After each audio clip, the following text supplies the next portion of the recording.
Very good morning to one and all. On behalf of our department and my own behalf, I welcome you all for ATEL Online FDP on Signal Processing and Machine Learning Algorithm for Biomedical Data Analytics in Healthcare Applications. I am happy to welcome our resource person, Dr. Prerna Agarwal, a staff research software engineer, IBM Research Labs, New Delhi, India, for this session. Welcome you, ma'am. I extend a warm welcome again to our resource person to deliver a talk on the topic of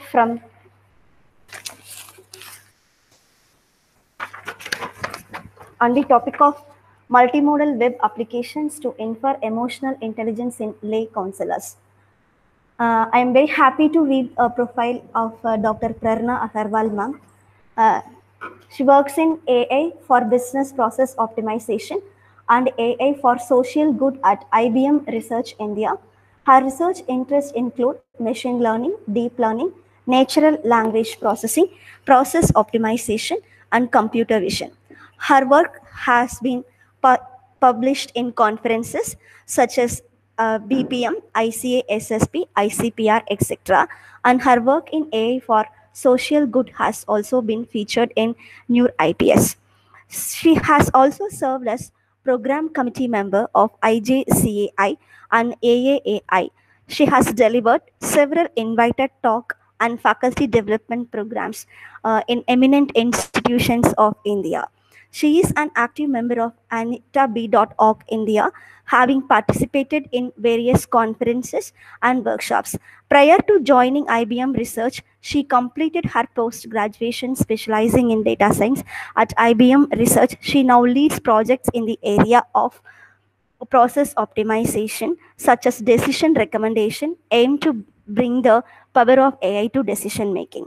She has been a recipient of many awards, including IBM Global Volunteer Excellence Award, External Eminence and Recognition Award for her contributions towards building AI capabilities for business processes, and Best Innovative Idea Departmental Award for Decision Recommendation.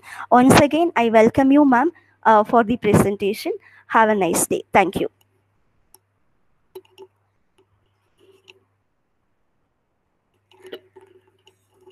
Ma'am, you can start your Thank you. presentation. Thank you for the brief intro. Sure.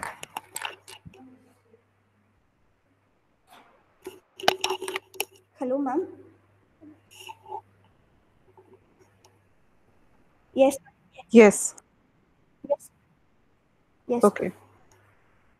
Thank you, ma'am. It's visible, ma'am. Screen visible. Okay. Okay. Hello, everyone. Yes. And today I'll be talking about one of the important aspect of AI, that is about inferring emotional intelligence. And this is in the context of one of the social cause that we have been working upon with the NGO named Emancip Action. So that is why today I'll be talking about how do we infer emotional intelligence using AI techniques for hiring an adolescent counselor. So this kind of analysis is multimodal analysis that it involves a lot of different modes of information that we can consume, which can help us to infer the emotional intelligence that can help in providing mental and physical health care for the adolescent kids who have been suffering from the trafficking problem in India. So I'll start with the first very important question of why do we really want to model emotional intelligence using AI? So as you all may be aware that we always try to mimic the human brain when we talk about artificial intelligence, and we try to always map or try to model the left part of the brain, which has the analytical thinking, logics, maths, and science. And we have seen a lot of progress in modeling all these parts, reasoning, languages, numbers, and so on. But if we look at the right portion of our brain, that involves a lot of subjective things like emotional intelligence, imagination, creativity, and so on. But if we try to model this right part of the brain as well using I think if we can combine both logic, reasoning with the subjectivity of the right brain, then it can act as a very powerful tool that can help in various ways.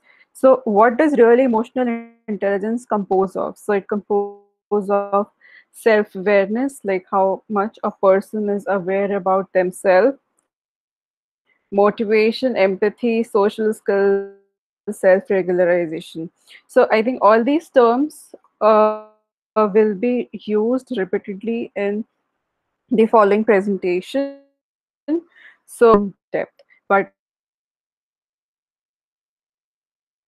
in this chart, I want to really show that why modeling emotional intelligence, specifically with the capability of AI and machine learning, is very, very useful. But before I start that, I want to show a cause for which we started this work and we started to model the presentation. Okay, yeah.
Hello, ma'am. Yes. Uh, Ma'am, voice is breaking actually in the video. okay. Okay. Just yeah. Let me. But I Even think sometimes it is not audible. okay. So maybe I can share the link, and Yes, then you can go through the video later on.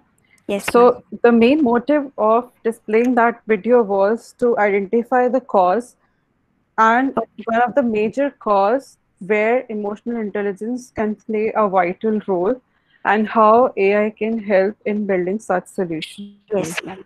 Yes, ma'am. So the problems that is really faced by this kind of NGO. So Emancip Action is basically an NGO that helps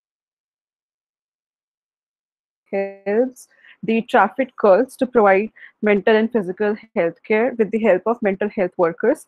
And these mental health workers are they may have a degree, they may have a degree, but even if they have a degree, even if they have girls, they would be happy to help them, and they can help them overcoming with the trauma that these girls are facing. So as you can see here, that the mental health care is one of the problems that is faced by these children. And there are psychologists who can provide these kind of mental health care to these children. And for all these survivors who have faced trafficking, they either face problems from their families that they're not ready to accept them, and they have suicidal tendencies because they are too much into anxiety, depression, and they have a lot of anger in themselves. And sometimes what happens is, because of all these problems, they go back into the re-trafficking system, and that cycle is not even able to break. So how do we help this NGO with the AI expertise we have is that we can provide mental health care, not just with the resources, but to help them identify the lay counselors who may not be trained clinicians, but who may have possessed some kind of degree, bachelor's degree, but they have high level of emotional intelligence among them. So that is the main motive of this work, and to also demonstrate that how AI for mental health care can be different from not just direct intervention into the healthcare, but also by supporting the mental health care system by building AI systems for them.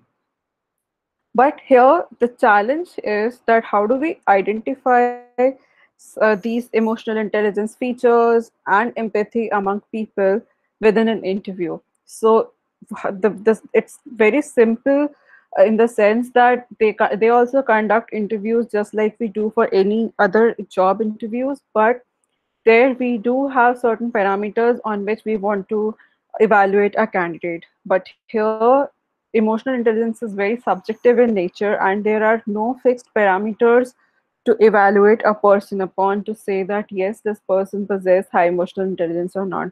And even now in industries or in any other academia, people are looking for people who possess high level of emotional intelligence so that they can carry out their work even better. And because of COVID and post-COVID situation, this is one of the key feature that is being coming into picture, that people with higher emotional intelligence are able to cope up with difficult situations as well.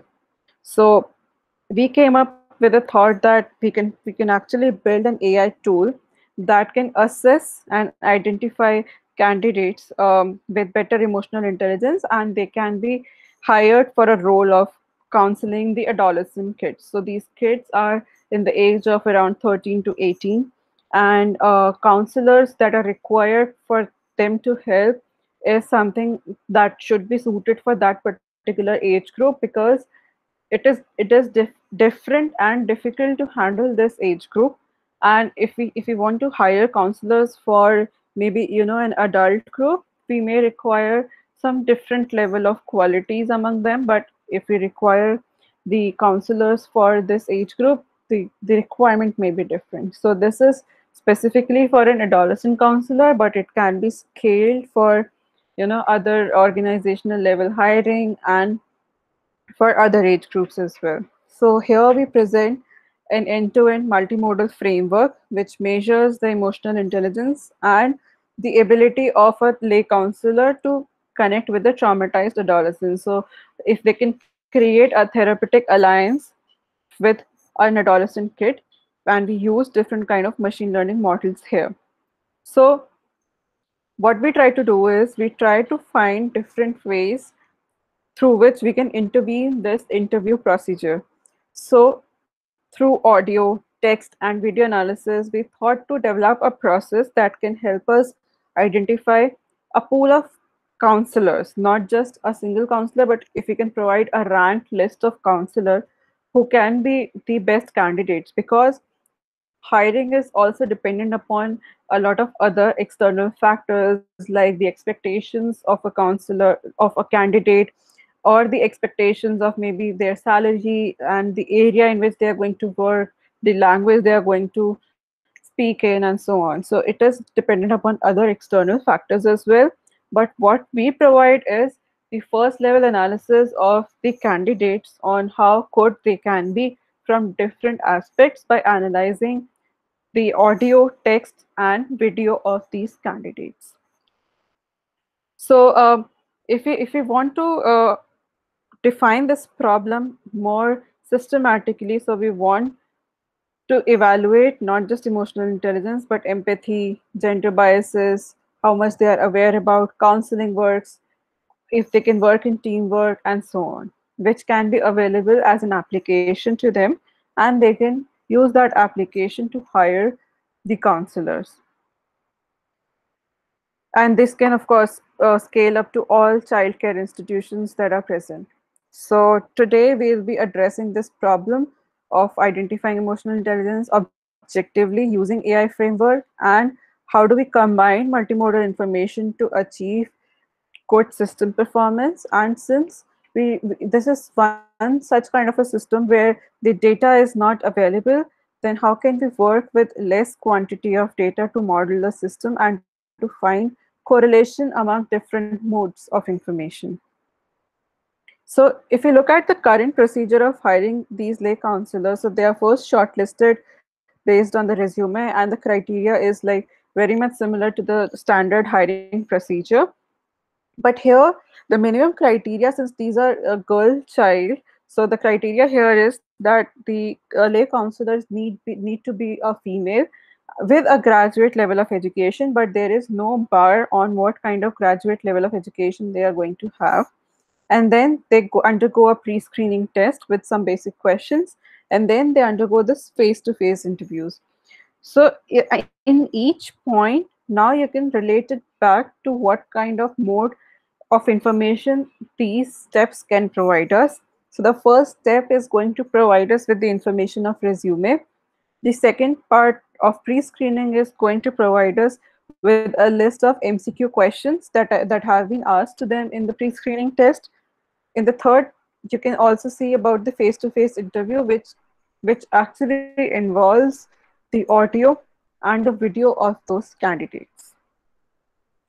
And then these candidates are shortlisted after they are being trained about how to deal with these kids, and then they are finally hired. But this procedure is time consuming and tedious at its own, because sometimes there are implicit biases among the interviewers itself, and they may not be able to assess these people in an unbiased way, and it usually takes 2 to 3 days time to make this kind of setup in regions. So, for example, they conduct interviews in different parts of India, and so they are centered around Mumbai. So Mumbai, Goa, Pune. So they went and hired people there. So it usually took them a week, because 2 to 3 days time setup for all these testing, interviews, and so on, and then to finally shortlist, train them, and then select them. So if we have some kind of AI system that can automatically take these kind of information on its own and provide you a ranked list of candidates, and then the final decision can be made by the experts who are sitting at the NGO. But if they can provide the consolidated analysis to they make the final decision, then this entire procedure can be can be taken place at, in very few days. And such kind of system has been proved to be effective in specifically in the COVID situation, where they are using the system extensively to do hiring online. So we have a web application where these steps are being taken off, and then through this system we do and create a consolidated analysis. So because of COVID situation, they have been using it extensively, and it has been proven helpful for them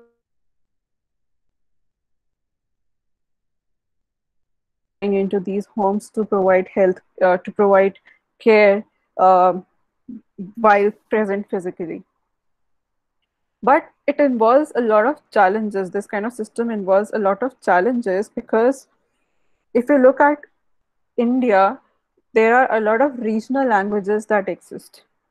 And when a person gives an interview, there is no hard and fast rule that they have to provide, or they have to give the interview in English or in any specific language.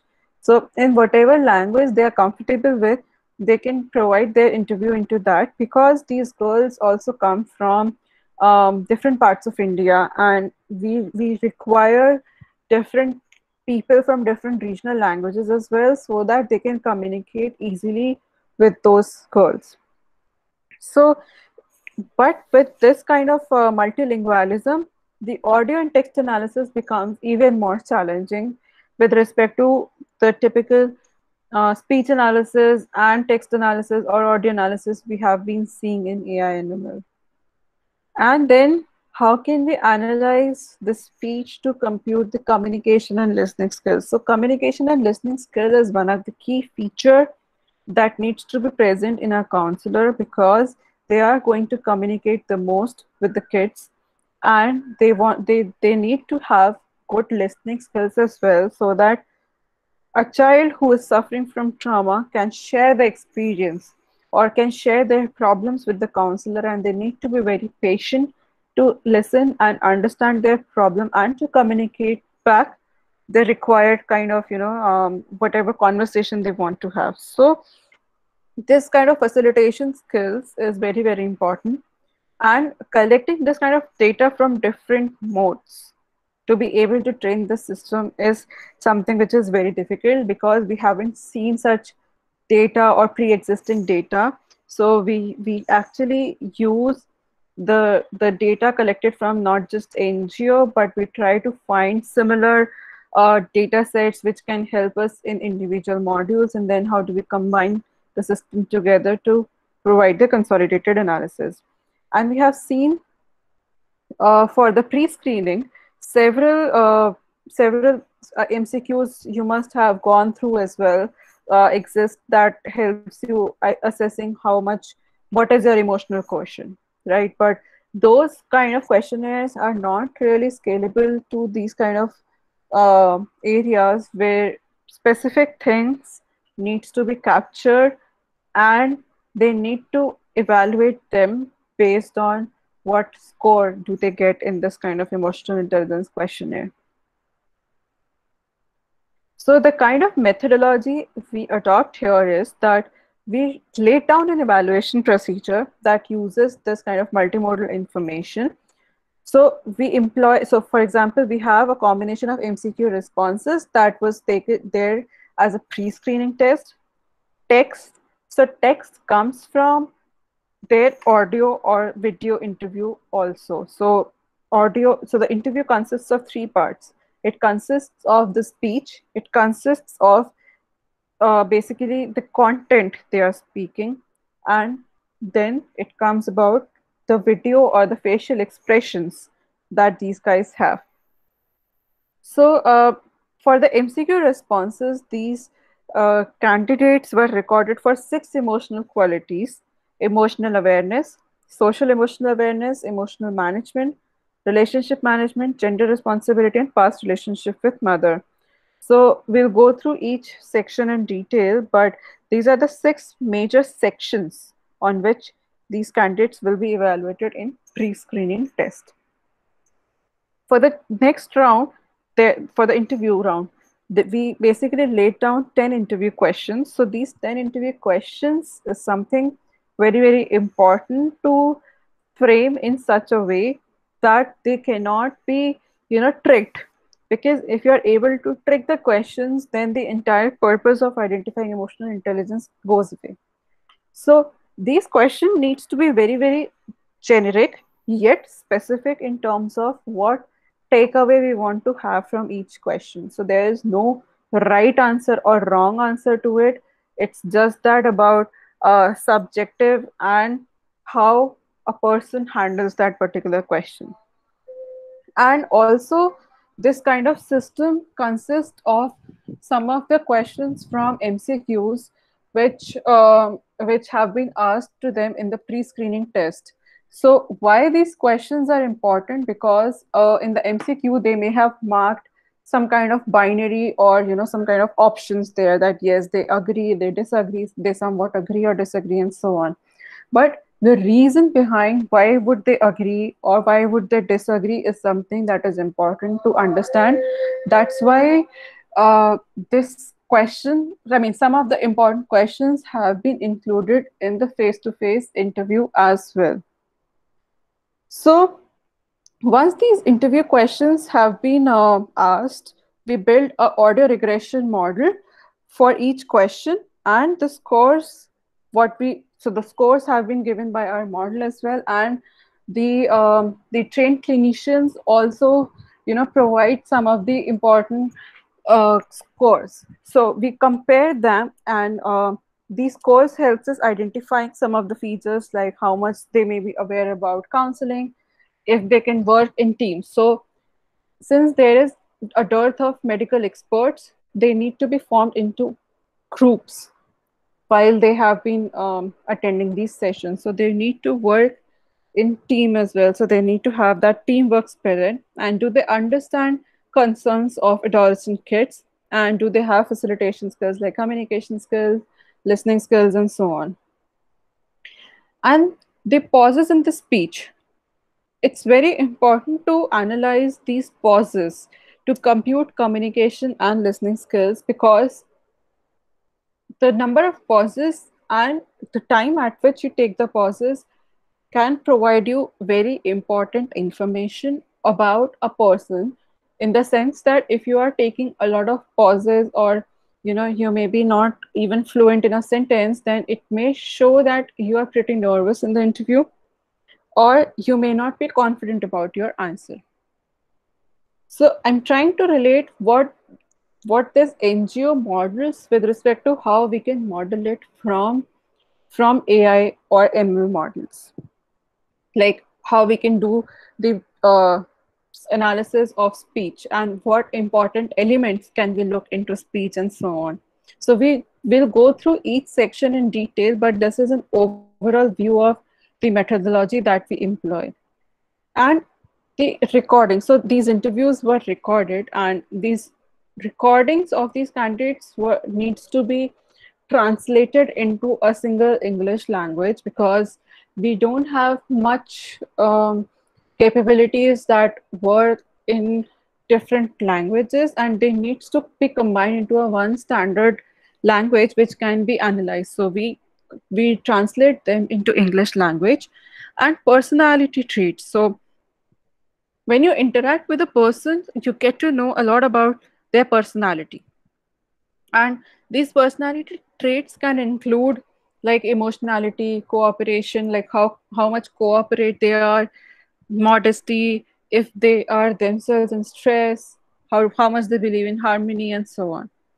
So then the scores from all these three modalities are then passed to provide a single ranking of these candidates. So if you look into the MCQ section, we have different score ranges and their interpretation. So, for example, for the four sections like emotional awareness, emotional management. So, emotional awareness really means that how much aware you are about yourself. And then emotional management. So, how do you manage your emotions? So, do you freak out while maybe you are you in an argument? Social emotional awareness, that how aware you are when you are present in a social gathering or when you are interacting with other people. So it is very important. Social emotional awareness is very very important, because it gives you the way you handle your emotions when you are interacting with other people.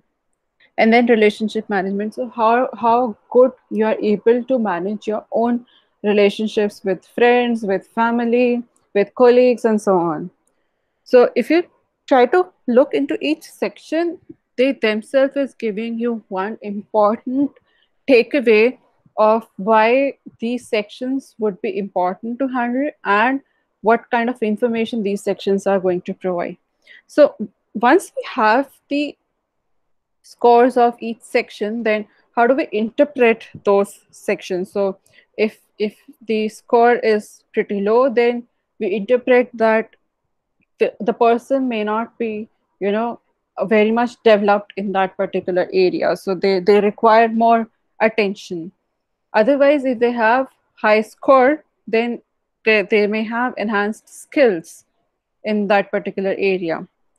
Then comes a very important section of gender responsibilities. So, since it is a very sensitive matter and they're handling these girls, it is very important that the counselors who are hired may not possess gender biasness. So sometimes we confuse that only men may have gender bias, but also females do possess gender biasness among them. So since, the way the things have been there in our society, sometimes female candidates also possess this kind of information that yes, maybe boys may be good at science and maths and so on, or the taking care of household things may be a primary responsibility of a female. So that's why this gender responsibility section also provides us an important information on understanding how much aware they are about gender equality, and how much concepts they have regarding to accepting the gender equality fact. And do they have some sort of basic understanding of gender equality but may not be aware about responsibilities, so on. So basically, depending upon what kind of responses they provide, they have different level of interpretations. And then relationship, right? So in in behavioral science, we have seen that it is very important to understand how your relationship with your mother may have been, because because it's understood that a child have most of its bond with their mothers even as compared to fathers. In behavioral science, this fact has been even more enhanced and being taken care of if you want to understand certain parts or certain behavioral or personality traits of a person.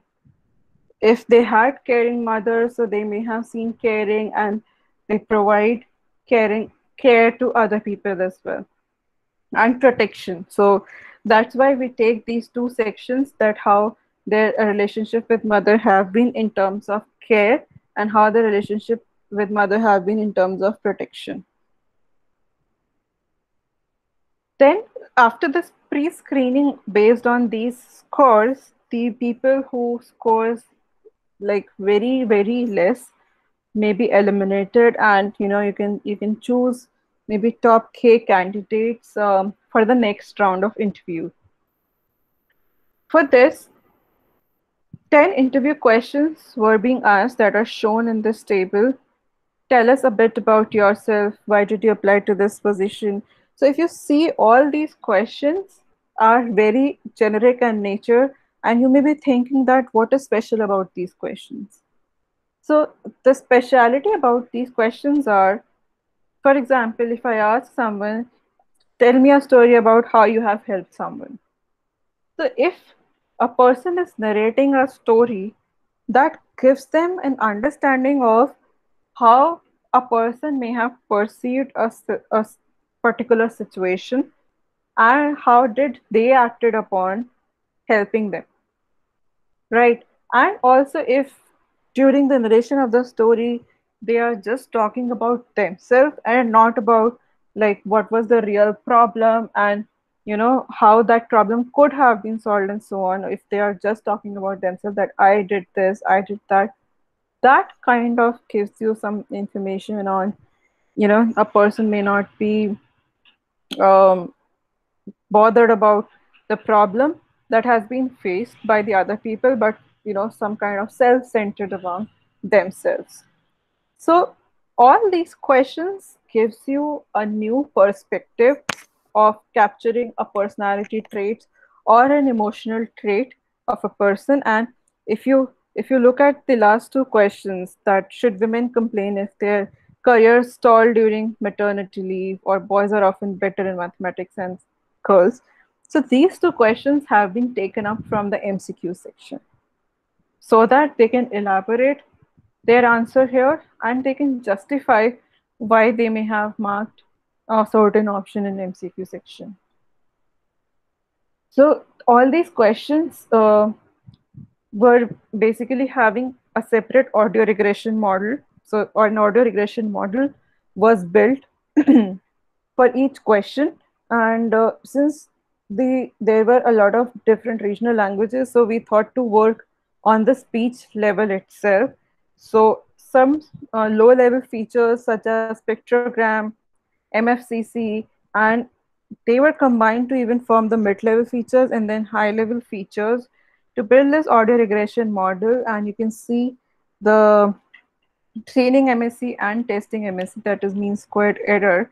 And for communication and listening skill, the kind of features that we used were time mean. So if you have asked a certain question, at what time or in which duration they are going to respond you back, and then response time standard deviation. So basically they collect all kind of response times, and then we take the mean and standard deviation of it and how much skewed the response time is. So there might be a person who is very quick in responding even before completing the question, and there may be other people who may be, taking a lot of time first thinking what has been asked to me or what has been communicated to me before responding.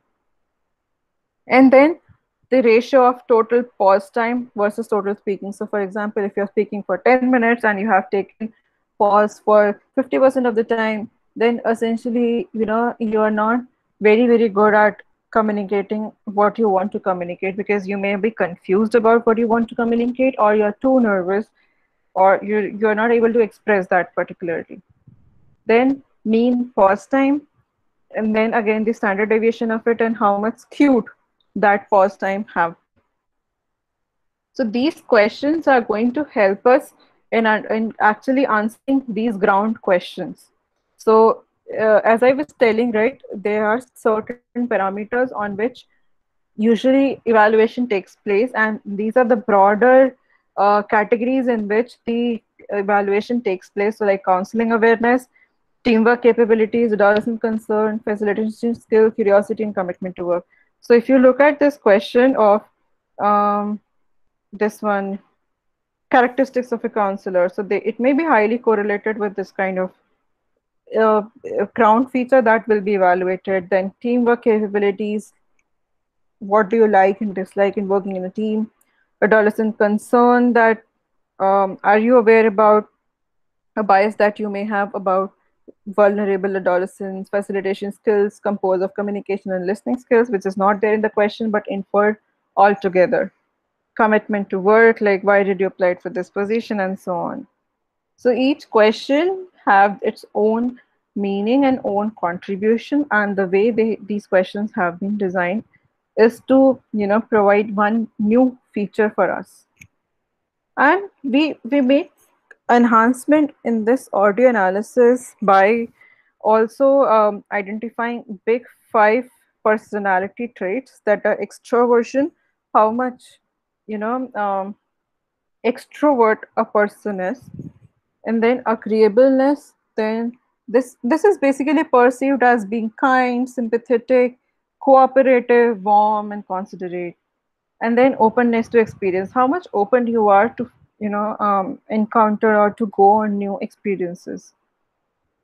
Conscientiousness is like how good you are in doing your duty carefully, thoughtfully, and thoroughly. This is conscientiousness. And then neuroticism is like how, at what percentage, or at what level a person may be anxious or tense, or they may be feeling sad about it. So these five big personality traits is also major dimensions that can be extracted from audio. And emotional balance, the how, if they have, like, their emotion was positive or negative, and if it was positive, then at what degree it was positive, and if it was negative, then to what extent it was negative. And that is what arousal really refers to. So we did had the live video in terms of what Angel had provided, and then the recorded video in terms of when we were using the application for conducting these interviews. And then the audio and videos were separated. And with audio, we extract features like prosody, rate based, and so on. So prosody is going to describe the the intonation of speech, rhythm of speech, what was the human attitude, emotions, and so on. So all these audio features can provide you then the communication skills, big five personality traits, and balance and arousal. And once they are combined with the video features, so we extract features from video using OpenFace Library, which is a widely used tool for visual feature extraction. And we can see the details also. And then we do ASR, so automatic speech recognition for each speaker. So once the video was live or recorded, so basically you can see the counselor also speaking or asking the question, and then in response you get the answer from candidate and so on. So that is why it required the speaker diaritization, and then it required automatic speech recognition to convert it into text and do the content scoring. So this was the enhanced model for audio and video analysis also. So if you can see in this video, we have certain set of APIs that gives us audio models, and for each question you can see that we can upload the audio recorded, and then once these audios are uploaded, for each question, a score will be generated based on the audio regression model that has been built using audio analysis to provide us the score based on the target labels of the ground truth we have. So yeah, once these questions are uploaded and the API is being executed, you should be able to see the score that they obtain using audio analysis for each question.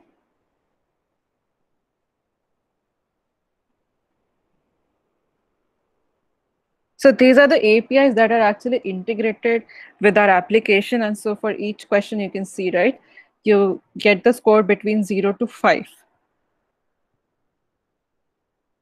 And then how do you get the communication skills? So what happens is, like, when a person is answering the question, you cannot identify the communication skill in just one question. You need to aggregate that across all questions. So that's why for this also we have the interface to have the audios for each question, and then it's going to provide the communication skill score.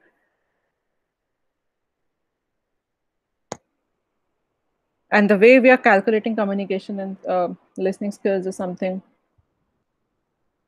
we talked about by extracting the audio features and by analyzing the mean pause time, response times, and so on.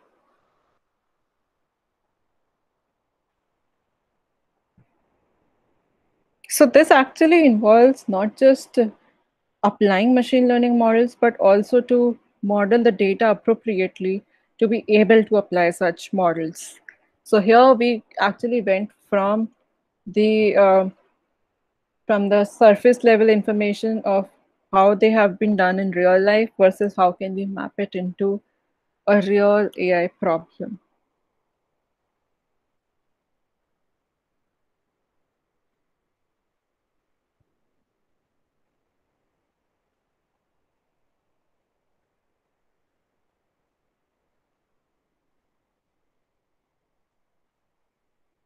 So you can see the communication skills score between the range of 0 to 5. And then we also compute the big five personality traits and their scores, like what is the extent to which a person scores in each big five personality trait. And similar is the case here, that we need to upload the video for all 10 questions because we were mainly working with the recorded audios. The recorded audios was a conversation between a counselor, or basically the interviewer, and the interviewee. So we need to first of all segregate what has been spoken really by the interviewee.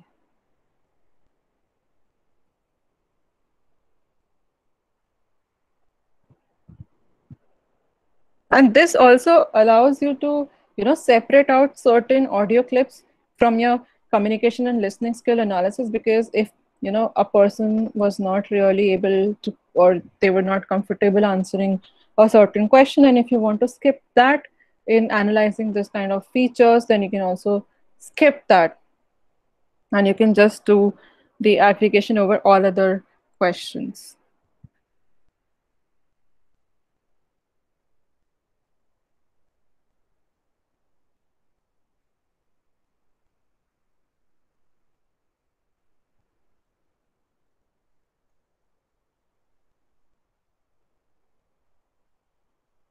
Yeah, so now you can see that the values of each personality score, 0 means low, 1 means high, and you can see the scores, some less, some high.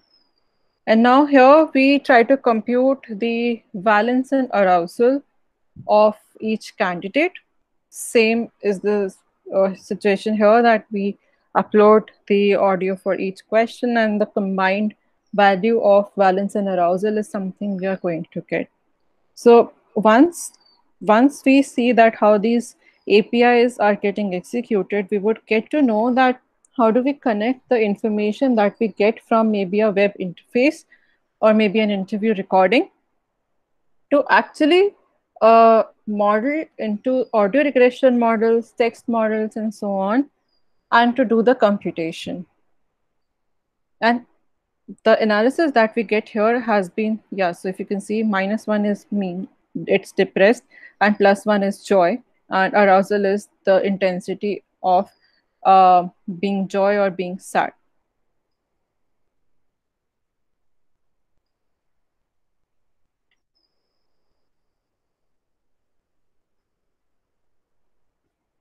Now coming on to the text analysis. So for text analysis, we used Watson Personality Insights API of IBM. And that Personality Insights is going to provide you the score on all these 46 personality features.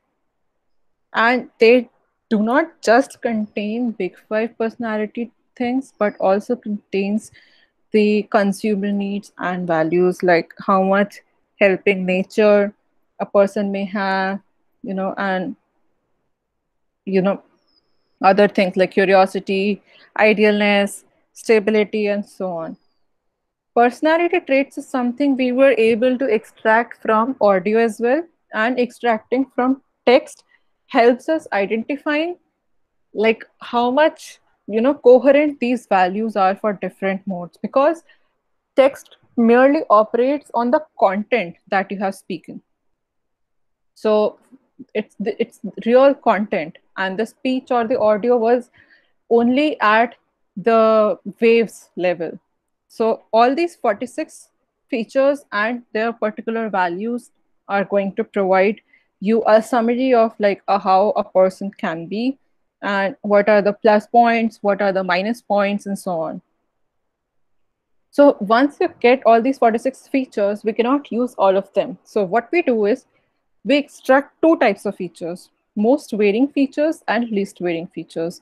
Most varying features are actually going to contribute in distinguishing the people from one another. So for example, if we have 10 candidates, and if we take the varying features among all these 10 candidates, then we can actually distinguish between them, and we can create or learn a model for with these distinguished features. This is a basic standard of machine learning models, that we need to have features which are distinguished and not something which may be common in all data points. So here, but we also compute least varying features. So why it would be important? Because it would be important to understand what kind of common features that we see in candidates. Like they may be talking very intellectually, they may be showing sympathy, they may be showing trust.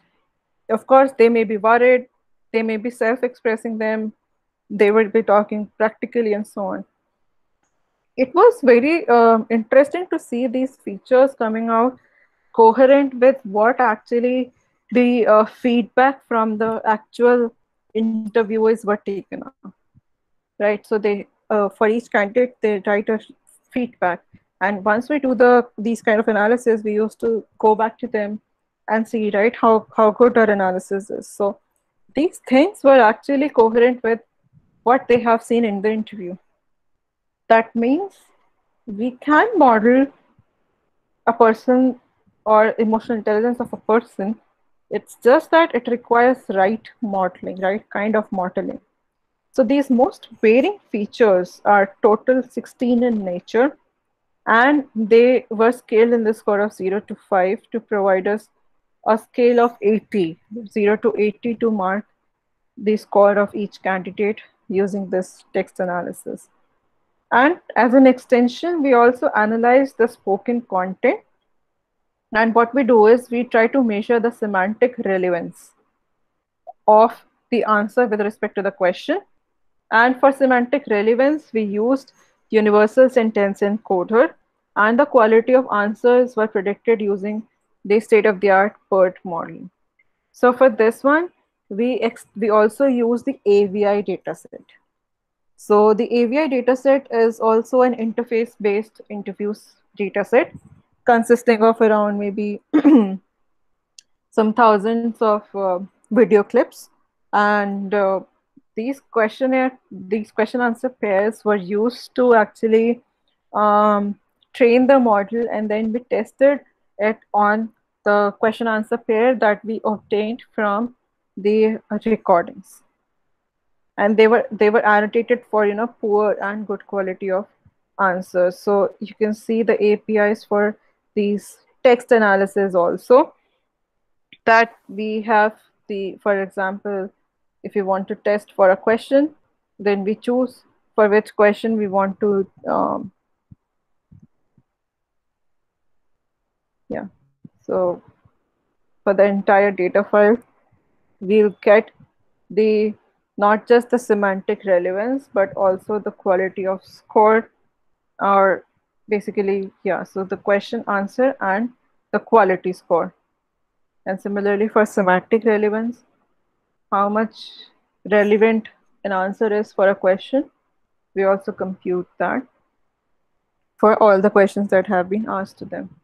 So these kind of APIs running at the backend are integrated with the interface to provide the consolidated analysis from each mode. So in the earlier one, you see from the audio, and in this one, you see from the text. So you can see the semantic relevance is 0.32. The question was this one, answer was this one. So for each question, you can get the semantic relevance in such a way.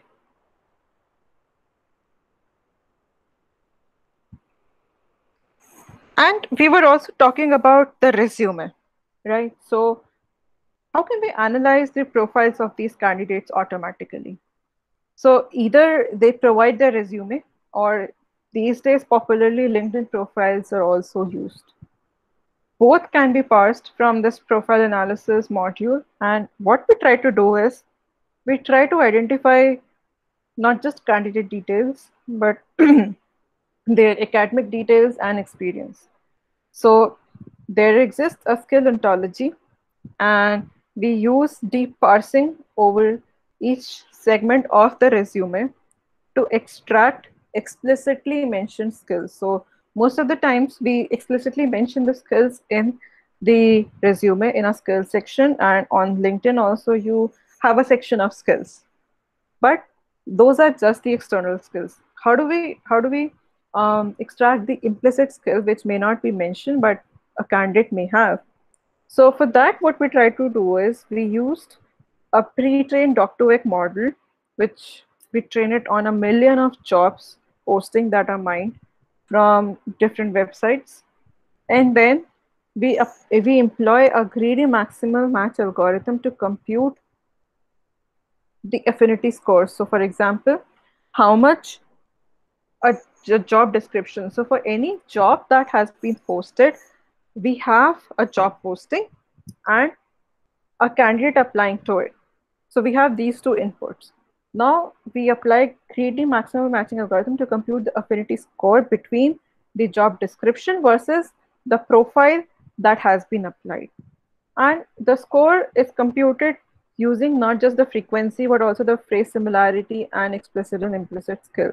So there's a paper on that from our team, and in AAI that you can go through. How do we extract implicit skills and using these document embeddings, and how do we use it for job recommendation? But here we reuse that component to analyze the profiles and to compute the affinity score for the job description and the resume.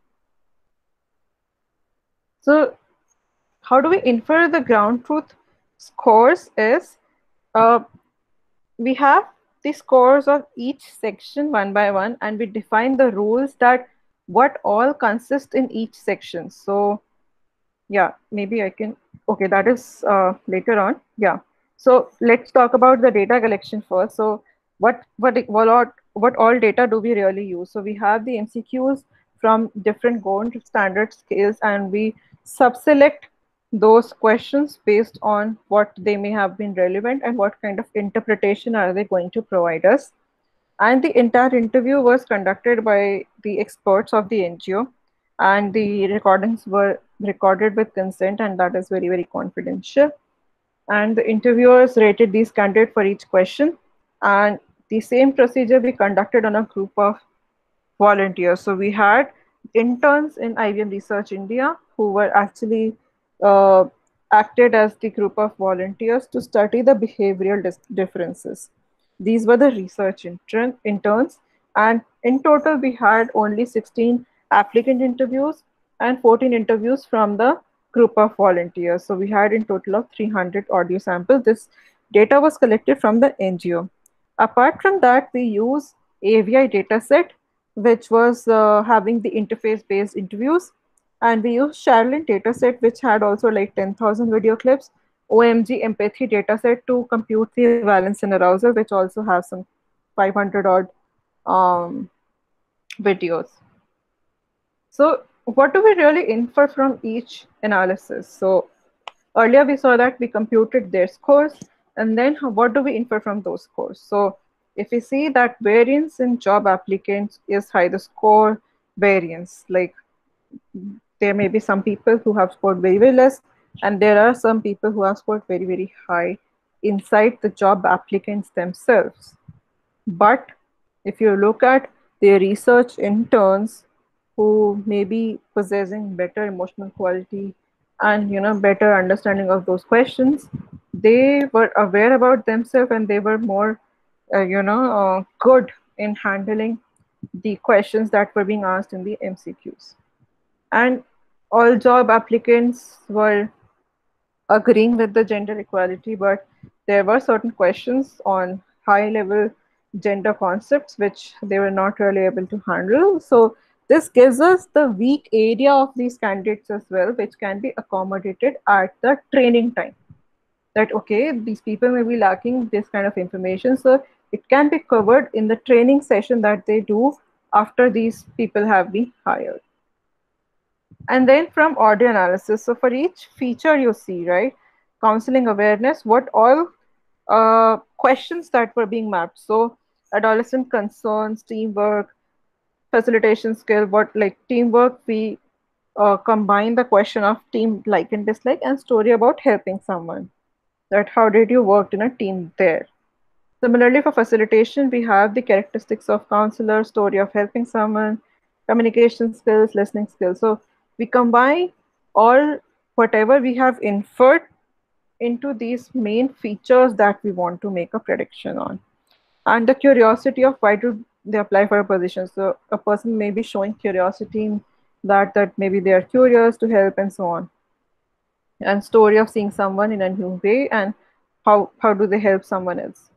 Similarly, commitment to work, like tell me about yourself and why did you apply for this position. So all these questions were mapped into these features, and then um, you know these questions like what do you like in a team or dislike, they had high correlation with teamwork scores. So if we now look at what kind of correlation may exist between different modalities, so in MCQ and text, we see the correlation exists between some of the personality traits and MCQs for social emotional awareness, for emotional awareness and relationship management. But if we look at, nowhere we captured social emotional awareness from text and emotional management. That's why they did not correlate it. For text and audio, we see that the teamwork from the audio correlated with cooperation and agreeableness. Facilitation skills of audio correlated with curiosity and the parameters of extroversion. But audio analysis gives us the insights on counseling awareness, facilitation skill, like more better analysis as compared from MCQ and text, which tells us that audio level analysis was indeed very, very important to understand specifically for facilitation skills. And similarly, text analysis helps us to identify personality traits because that is mostly dependent upon what they really speak, the spoken content. And MCQ gives us an insight on gender bias, which was difficult to capture if you ask them, then they may be answering some questions in a different way or so. So this actually tells us that what is the importance of each modality, and finally we combine the score from each modality to compute the ranked list of candidates. So this was the total score, and this was the affinity scores that were being identified from their profiles, and these were multiplied with the total score to get the weighted one and get the predicted ranking. So the predicted ranking and the actual ranking were very, very similar, except this one. And the reason behind this was that there was a difference in the salary expectation for for these two candidates, and because of that, their uh, their score was a bit different from what we predicted, because we don't really are not able to capture these kind of salary expectation or other external factors, maybe the location, timings, and so on. So as of now, we are unable to model these external factors, but what we are planning to do is we are planning to have one more factor of these external factors which can also be taken into these weighted scores while making a predicted ranking. And some kind of user interface that we had for the experts were what were the plus points in each modality. What was the plus point in text analysis? What was the plus points in MCQs where the candidate may be lacking? And the audio analysis, like that they are less likely to be committed to work and they require enrichment in relationship management and so on. So we had a user interface. This is a dummy user interface, by the way. We had a other user interface, but since that contained the information from these lay counselors, so we could not display it because that information is highly confidential. But this basically models this kind of information. So revisiting the challenges that we had faced were that first, the multilingualism, which makes the audio and text analysis even more challenging. And as of now, we are translating it manually, but there requires an automatic translation of identifying the words from different languages and then converting them into a common language. And then how speech can be analyzed to compute communication and listening skills. And specifically for data collection, because such kind of data does not exist, and how do we collect the data, or how do we reuse some of the existing data with the small amount of data that we had to train these models, and how do we pick up important questionnaires to model the pre-screening test for emotional intelligence. And during this interview, there was one more section in which a candidate was interacting with a child, and that was called as role play. So they had to convince that child. So that was actually a traumatized kid, and they were given a space to talk to that kid and to make them feel better.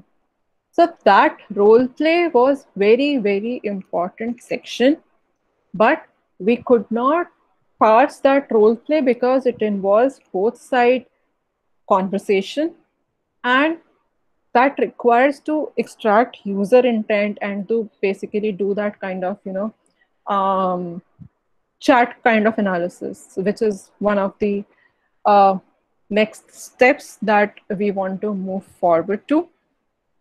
And this analysis, for as of now, was something which was out of scope, and this kind of complex interaction and extracting right emotional intents is one of the next research direction that we want to move into. But before I move on to the conclusions, we have also the video models. So since that work is ongoing, I did not had an in-depth slide, but I can show the kind of APIs that we have for video extracting video features. So we are using OpenFace library, which is a widely used tool for visual feature extraction, and we extract features at frame level. We extract action unit intensities, head poses. So while video analysis, it is very important to study the gesture of a person. So what is their head pose, or are like are they making a lot of hand movements, are they making eye contact with the interviewee, or are they nervous, and so on. So all these frame level information was extracted, like what is the action they're performing, whether their expression is sad, anger, these emotion recognition. You must have heard popularly of 6 emotions that people try to identify from video, that whether a person is sad, they are happy, they are in disgust, or what. So then these kind of frame level information was extracted, and the features with high correlation and low p values were chosen for high statistical significance. And we actually use a bimodal kind of architecture here. So we process audio separately, video separately, and then concatenated it together to pass it on to an LSTM model to make these predictions of similar things, as you can see, the personality and the other questions. So the questions are still same. It's just that we want to employ video features among them. So we use OpenFace library and OpenSmile library for audio extraction and pass it on to LSTM. And you can see the test videos that we are uploading here. This is the real videos from the NGO. And once we upload it, since these are the deep learning models that we are employing here at the backend, it takes quite a bit of time to analyze and then provide the information. But I think the analysis is something which is quite good for now, and we want to evaluate it further to see if we have any other in if we have any other thing that we can incorporate here apart from head gaze or the actions that they're performing. Because in an interview we usually see the upper body of a person, so whatever points we can discover from there is our scope. And maybe I can just, because these are deep learning models, so it takes time to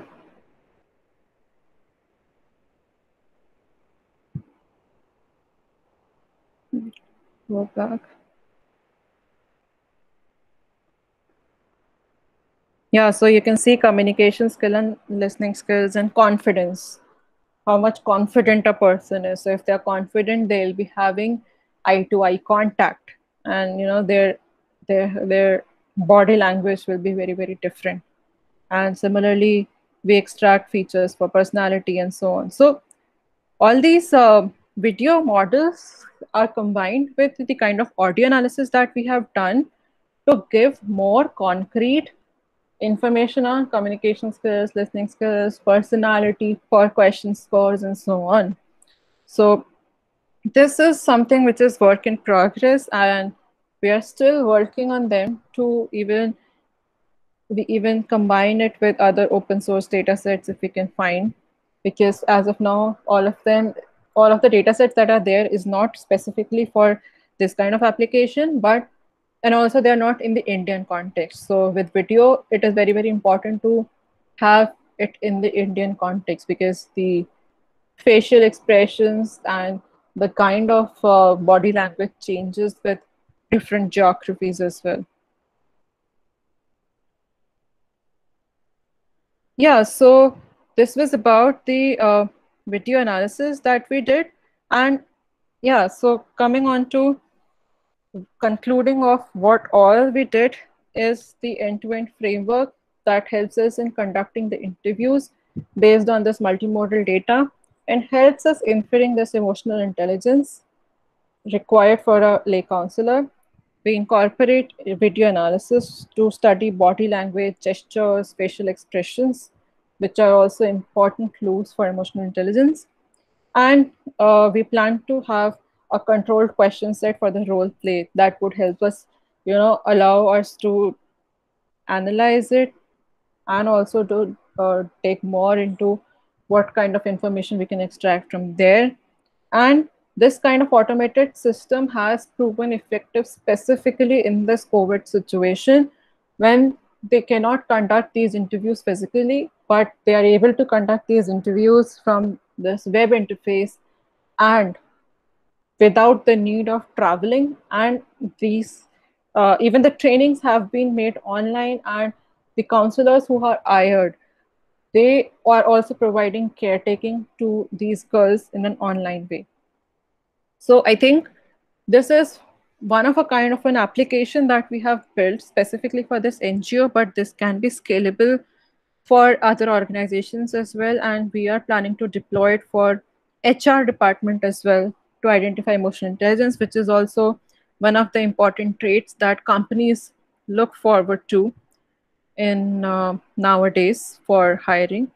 And the major takeaways from this presentation should be how to model the emotional intelligence in terms of AI problems. So we can actually decompose a bigger problem into subsections and then target them and to find relevant data for them. We may not have the data as such for a system, but we can have data for some smaller sections, right? And how can we work with less quantity of data if you have for particular application, and how to really correlate what you have learned from different modalities for not just better understanding of information, but also to create effective systems and not to just keep the redundant information without understanding of why our system may not be improving its performance. And how can you infer not just these ground features, but any other features that you may have, which you can define from such multimodal information. So this kind of application is very, very important in AI for mental health care. And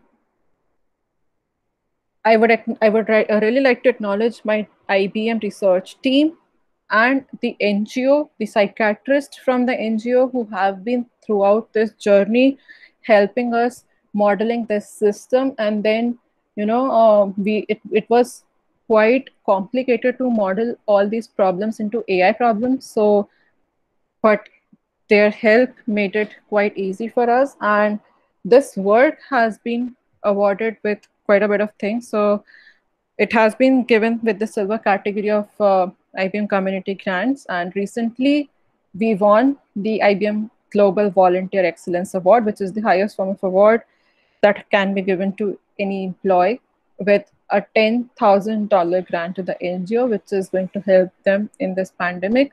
We have a research paper published in IEEE in GHCI, and I also presented a poster on the same work in NeurIPS, Women in Machine Learning.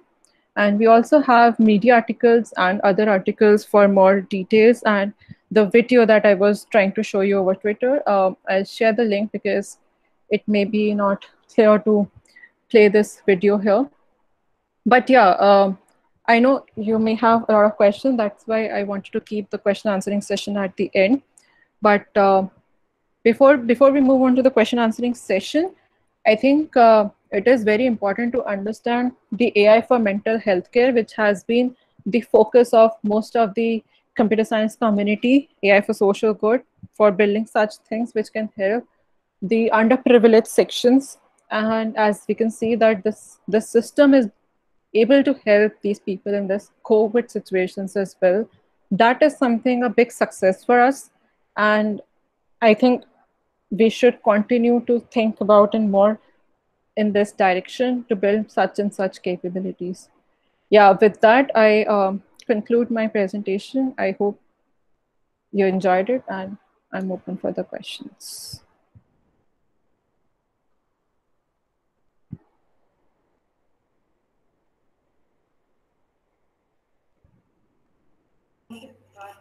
Hello, ma'am. Yes. Ma'am, questions are posted in the chat box. Okay. Participants actually posted the questions.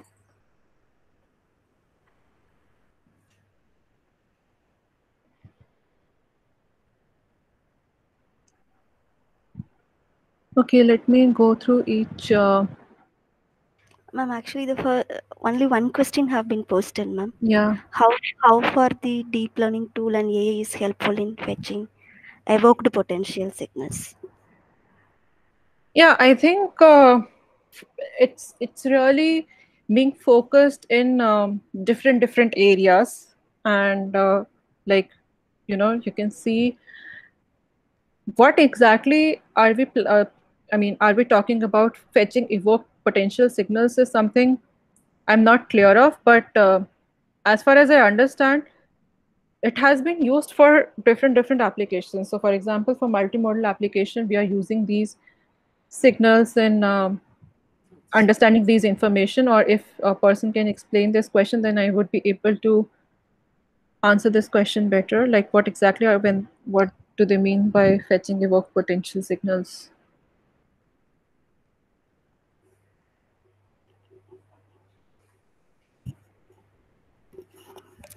Any other questions from participants? I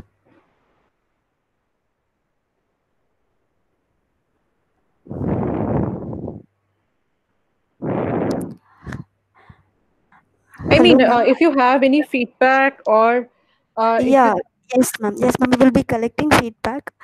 I'll mail you, ma'am. okay, so Yes.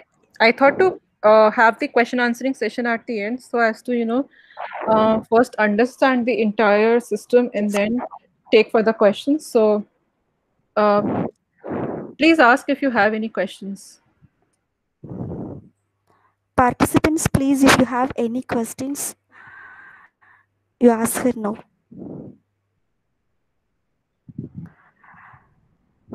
Ma'am, hello, Prerna, ma'am. Yes, I can hear you.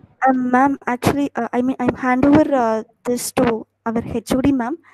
Okay, ma'am. Sure. Hello, Dr. Prerna Agarwal. This is Rajeshwari from CIT.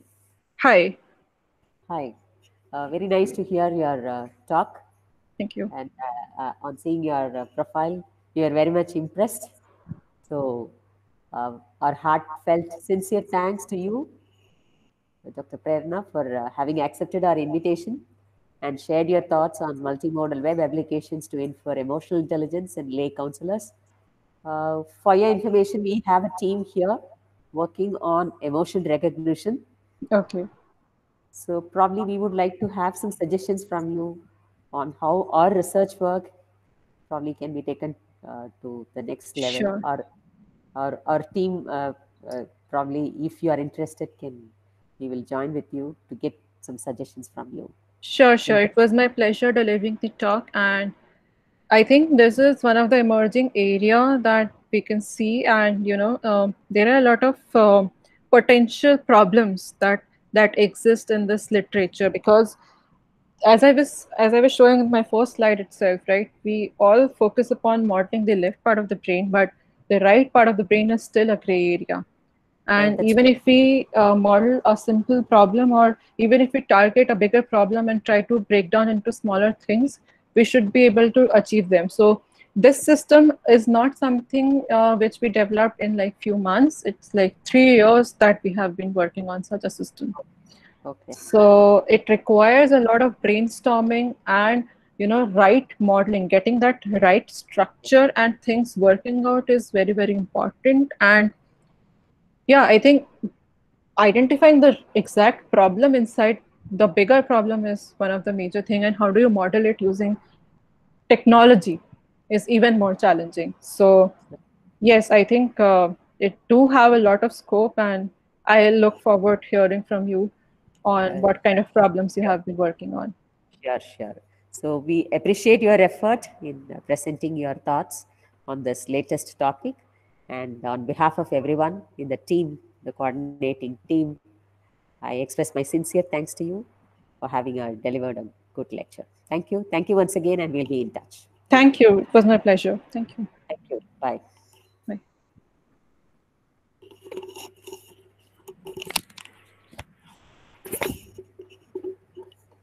Thank you, ma'am. Thank you. I'm Premalata from CIT, actually. Thank you, ma'am. Thank you for your presentation. Yes, ma'am, she left.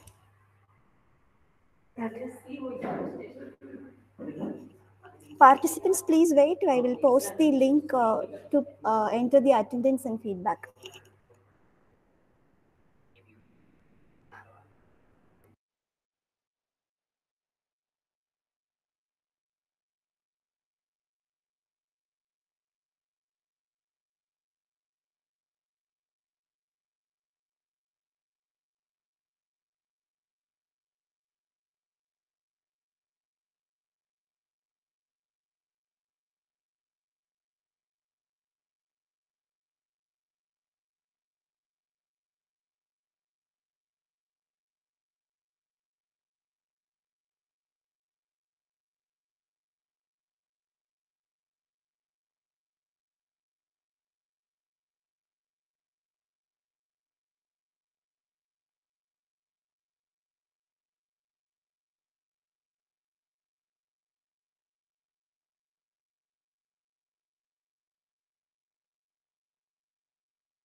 Next session will start at 11:45 a.m.